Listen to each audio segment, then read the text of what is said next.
Thanks, everyone. OK. Thank you, Ivan. Thank you also for taking on the job of emceeing our little shindig, given the fact that you just joined Lido like 1.5 months ago, basically. The fact that you've gotten Lido pilled so quickly that you would want to do this, I think speaks volumes to our culture and values and how fast we onboard people. OK, so hey, welcome to the first ever LidoConnect. We're hoping that this is going to be the first of many events where Lido DAO contributors and the rest of Ethereum and the wider staking communities around proof-of-stake protocols can get together and think about, discuss, and work together on solving challenges and advancing the staking space. To kick us off, I'm going to go through kind of like a rapid-fire history of the evolution of the Lido protocol thus far and examine the impact that Lido has had on Ethereum, especially in terms of the consensus layer and staking.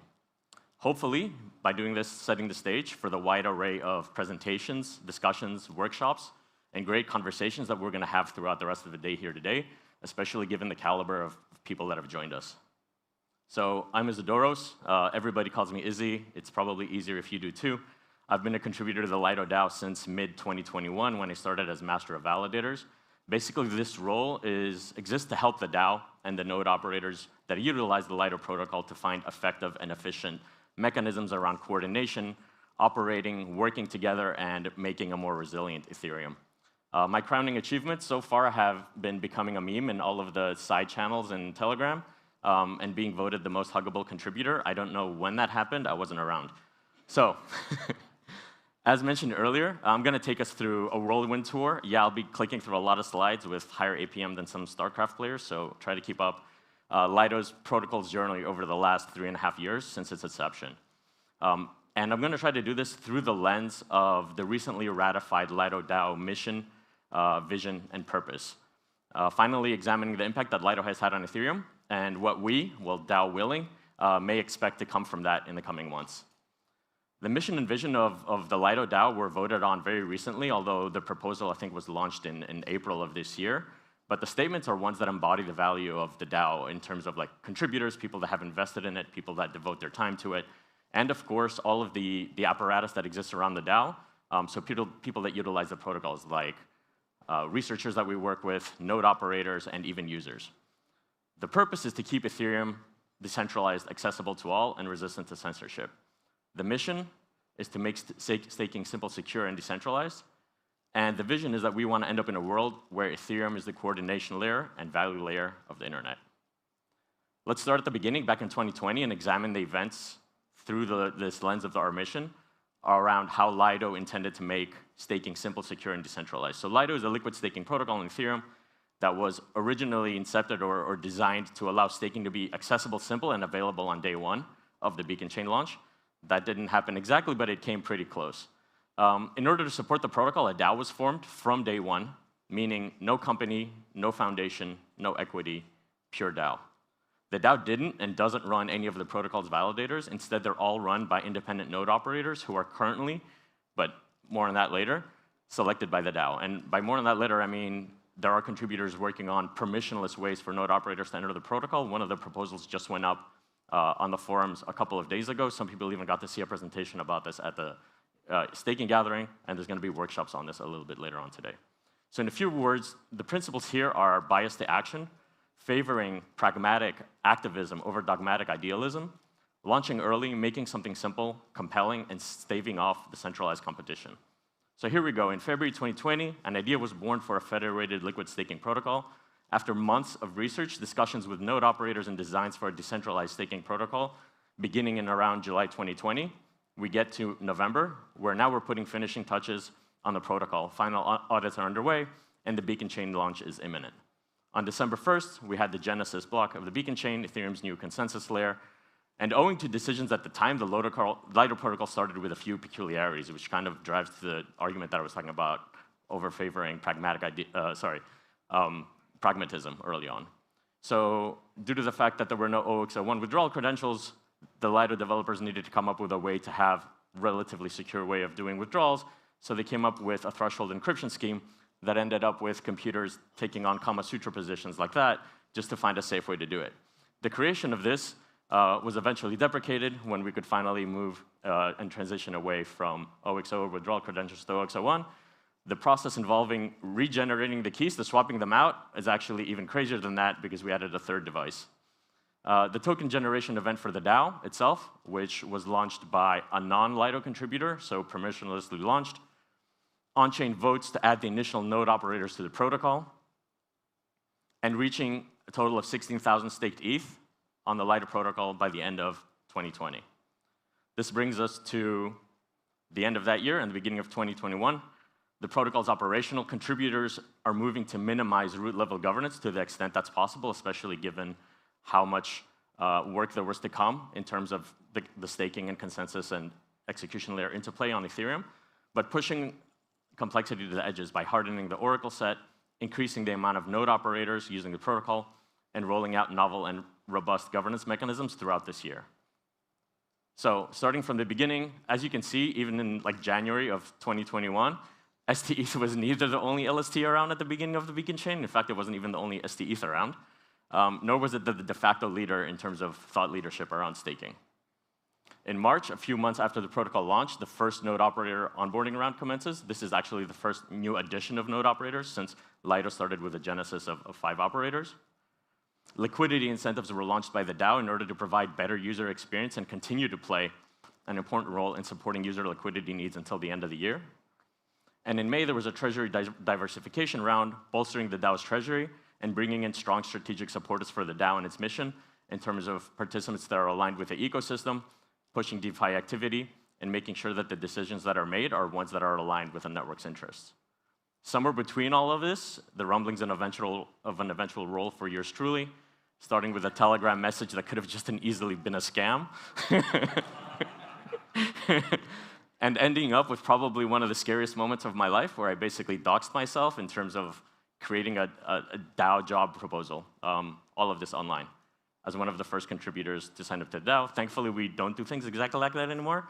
It's a little bit scary and risky, but it's testament to, I think, to the risks that a lot of us took on when we started this project, or at least our personal involvement in this project, and the seriousness with which we take all of this. So that brings us to around the middle of that year. So let's look at June to November. The DAO institutes a referral program, which has now evolved into a reward share program. This means not diluting the DAO itself, like LDO and the treasury, and using more sustainable rewards mechanisms, using the actual rewards from staking.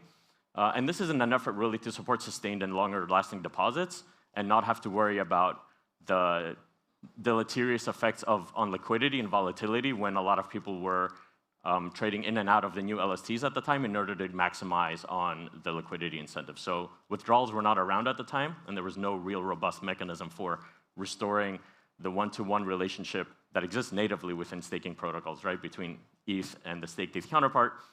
And so secondary market prices were very adversely affected by this mercenary movement of capital.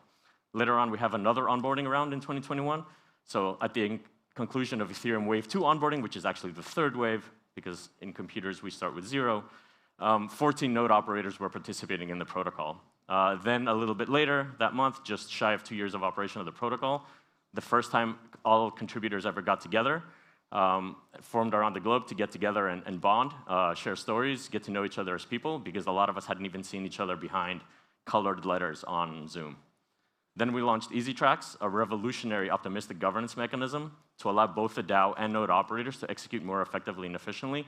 Easy Tracks is basically a mechanism that allows votes to be proposed by certain whitelisted addresses, like node operators who want to do operational things, like manage their keys, and allows the votes to pass after a certain amount of time if the DAO doesn't vote to, or any token holder basically doesn't vote to reject this motion, sending it back to a normal motion, which is a little bit more onerous. Then STETH is added to Maker. This is indicative of the work that was done to make STETH as useful as a token as possible, and kind of an omen of the things that were to come once STETH starts getting added to more and more lending protocols, and once lending protocols allow you to both supply and borrow STETH and ETH at the same time. Then we have the third wave of onboarding in November of 2021, towards the end of the year. This onboarding concluded in the beginning of the following year, and that brings us to the end of that year.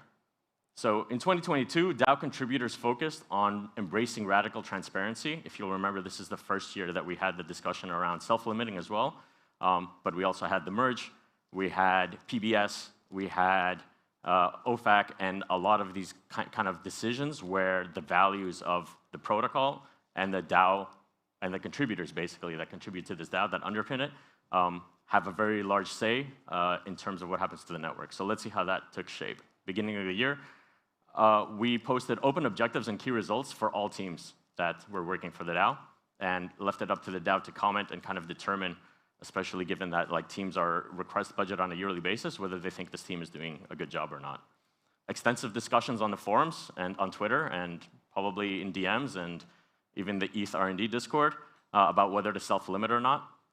As you can see on the graph, it seems like at least the first time the self-limiting discussion happened, market share was kind of affected, and it seems like this happened this time too.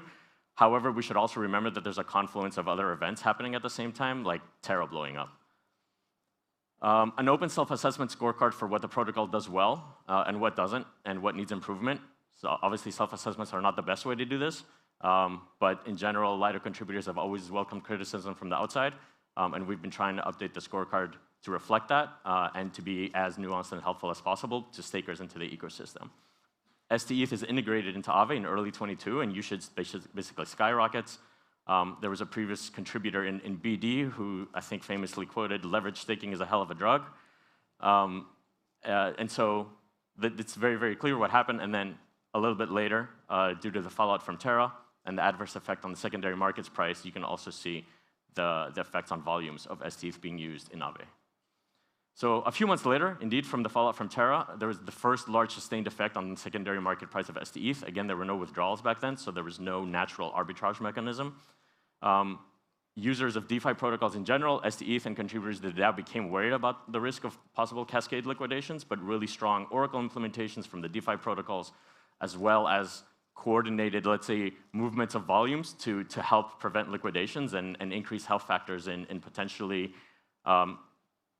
at-risk pools, let's say, really staved off a possible worst-case scenario. Then, something that began in April of 22, a fourth onboarding round was finally concluded for node operators at the end of the summer, and making this the first onboarding wave where Ethereum client teams joined as node operators. So this is something that's been debated quite a lot, but I think if you think about the values that we talked about earlier, it's something that makes a lot of sense. Ethereum client teams generally rely either on own funding right now, the grants that they've received in the past from the Ethereum Foundation, or the grants that they get via the Protocol Guild, but may not have sustainable direct revenue mechanisms. And we think that adding them to the protocol, not only gives them a very large voice, both in the DAO and as operators that can effectively mutiny if they don't agree with any of the decisions of the DAO, and they have the power to do so by being node operators, and also by virtue of the fact that it allows them to run clients at a scale which they've never run before. And so we've seen in the past, for example, with ChainSafe and Lodestar, who, when they first joined, were performing well, but after getting a few thousand validators and trying to run them at scale, they noticed that they had some improvements to make, and within 3 to 4 weeks, they went from being like the third best performing client to the best performing client, like using a language like TypeScript, and that's pretty cool. So the last few months of 2022, for those of you that remember, were pretty bumpy. It starts with F and ends in TX, but kicking off the news here is the Tornado Cash, right, and OFAC. So developers associated with the protocol, and somehow the protocol itself, were sanctioned by the US Treasury. This led to discussions around what does this mean for MEV boost, what does this mean for relays, what does this mean for block builders, what does this mean for node operators. Then the most important merge of 2022, where all these considerations are actually starting to take effect, the merge in September, which went amazingly, and huge props to the client teams and the node operators for pulling this off. I don't think I've ever seen anything else like that, both in traditional kind of world, but especially in blockchains. And then a little bit after that, Lido NOM contributors started to run open node operator community calls, which are continuing to evolve. And I think it's some of those calls, especially because we get client teams and we get researchers, where some of the most nuanced discussion around staking happens. And we're hoping that with events like this, we'll be able to bring this kind of discussion and this kind of exploration and education to a broader audience. Then we have the Lido DAO's donation to the Protocol Guild, following a proposal by the Protocol Guild that was approved, and it was the largest donation ever made by a DAO to the Protocol Guild. The LEGO grants organization LEGO, which created an RFP for teams looking to build censorability monitors for Ethereum. At the time, we had things like MEV Watch, which basically only looked at the relays that you were connected to. It didn't really determine if censoring was happening, what was the effect of the censoring, how much were transactions being delayed. So we were looking for real measurable impact on censorship, and if that censorship was coming from Lido, to what extent it was there, and what would need to be changed for that to go down. And we can see, sorry, I cut the slide out, but we could see through the building of these censorship monitoring tools that Lido not only had more censorship resistance than even some more decentralized staking protocols, but basically through the use of discussions with node operators, we ended up using something like Minbid, where node operators are now producing a lot of blocks locally, and this has resulted in really, really good benefits in terms of credible neutrality for the network. So now we're in 2023, where the focus is on implementing integral functionality for stakers in simple and effective ways as soon as possible. The big one here is withdrawals, all while supporting Ethereum's continued credible neutrality. In January, Lido becomes the largest DeFi protocol by TVL. The draft of the mission, vision, and purpose document is shared on the forums. And withdrawals are rolled out as a part of Lido v2 in May, making Lido the first large and only decentralized liquid staking solution at the time to support full native withdrawals at the protocol level. And even at this time, the other liquid staking protocols that affect this are either super centralized and basically control the validator keys, or are using methods that are probably not great at scale, like pre-signed exit messages. Then we had another offsite where we understood that pastels turned out to be everybody's color at Lido. And for those who were there, many memories of contributors jumping into the pool together, celebrating things that I can't mention. All right. And finally, July to November. I don't know if you guys can see this, but I'm wearing a goose pin. Thank you, Vasily. I'm wearing one with a knife. I'm guessing because this is like of all the slashings we catch. In September, a proposal is made for the first open framework of its kind, a way to set strategic goals for DAOs, for contributors and their communities, and we dubbed it Goose. In the meantime, concerns around the market share of Lido, of the Lido protocol within Ethereum have re-arisen since the summer and have culminated in a mimetic split of aligned and non-aligned crypto Twitter accounts, with Nom de Plume Guart as the most infamous of the bunch. We asked him if he would attend, but he said he only goes to Bitcoin conferences.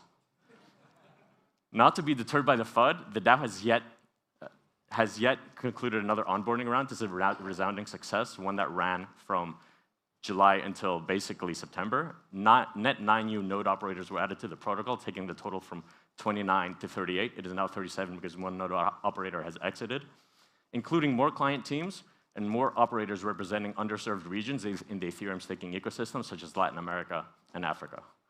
Most recently, the simple DVT modules and community staking modules were launched. These proposals were made to the DAO, the first of which was already approved. And these modules are going to pave the way for the Lido protocol to become and evolve into an even more decentralized staking aggregator with a swath of independent node operators and permissionless at its core. That brings us to today. So DevConnect and LidoConnect, and what do we want to do here? At hyperspeed, let's review a couple of really, really quick facts about the impact of Lido on Ethereum. Everybody knows about staking share. We're apparently soft capped at 33%. It's probably not a terrible problem, actually. Is it an effect of Twitter bullying? Is it an effect of exogenous market factors? I think it'd be great to discuss that today. There's a great effectiveness rating and a great censorship resistance rating for the protocol and its node operators, despite the wide array and the varied setups that they run. And, sorry, when we look at the centralized staking kind of share of node operators in Ethereum contra other large L1s, where, let's be quite honest, a lot of us probably think they're more centralized than Ethereum is, the numbers are actually kind of scary. So what does this 32% actually mean, and how does it translate into staking distribution? If you look at this diagram, it looks pretty much like how you would think if you thought of an ideal stake distribution diagram, like the Lido side at least, for a decentralized L1. You're taking the stake, you're spreading it across as many well-performant operators who are quite fiercely independent. At some point, somebody said that the protocol donation was a bribe to the devs so that they wouldn't talk shit about Lido. And then I remember Dappelion on our forums basically saying, you guys don't know how to analyze risk. We've since talked about it in person and we made up, so it's okay. And so this is all about coordinating towards positive outcomes for Ethereum and effectively taking stake away from centralized actors. At the same time, maintaining censorship resistance for the network. I guess this is where I put that slide. So Lido is also about propelling sustainable DeFi dynamics, because in order to make Ethereum the economic layer of the internet, you need to make people want to use it to do economic things with it. So what might be next? If we look at Hasu's Goose, it boils down to 3 things. Do more things that Ethereum wants, That's independent node operators and permissionlessly. Decrease the risk to Ethereum, that's dual governance. You're going to hear a great talk from Sam a little bit later about that. And last but not least, keep the network robust, maintain its security and censorship resistance. This is something that Lido has been doing from the beginning, and it's baked into its ethos and core, and will continue to do it for as long as it can.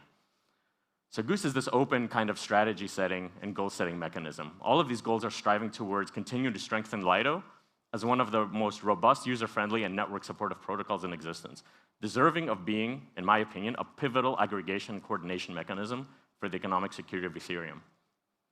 That's about it in terms of what I wanted to do. I just wanted to lay out what the rest of the day holds for us. There's going to be some amazing presentations, discussions, and workshops, including with people that probably disagree with a lot of what I said, and that's great. That's what we're here to do. I hope you enjoy yourselves. I hope you take advantage of all the incredible minds of the people that are here with us today, and don't forget to have fun. Thank you.